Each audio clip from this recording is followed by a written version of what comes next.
পাকিস্তানের আয়োজনে উত্তর আরব সাগরে শুরু হয়েছে নবম বহুজাতিক নৌ মহড়া আমান 25। এতে অংশ নিয়েছে বাংলাদেশ। এছাড়া আরও রয়েছে চীন, যুক্তরাষ্ট্র, Indonesia, Iran, Japan, Malaysia, Sri Lanka, সংযুক্ত আরব আমিরাত এবং ওমানের নৌবাহিনীর জাহাজ। পাকিস্তানের সংবাদ মাধ্যম ডন এক প্রতিবেদনে এ তথ্য জানিয়েছে। প্রতিবেদনে বলা হয়েছে, নৌমহড়ায় অংশগ্রহণকারী বিদেশি নৌবাহিনীর জাহাজ পরিদর্শন করেছেন পাকিস্তানের নৌবাহিনীর প্রধান অ্যাডমিরাল নাভিদ আশরাফ।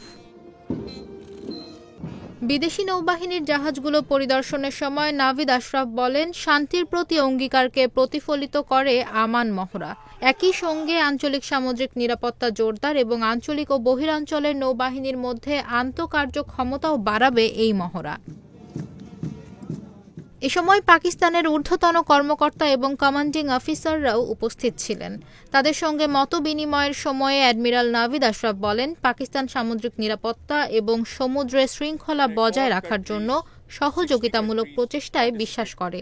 এই বিশ্বাস থেকে পাকিস্তান নৌবাহিনী আঞ্চলিক সমুদ্র নিরাপত্তা টহল RMSP এবং বহুজাগতিক মহড়া আমানের মতো উদ্যোগের মাধ্যমে আঞ্চলিক শান্তি ও স্থিতিশীলতায় অবিরাম অবদান রাখছে।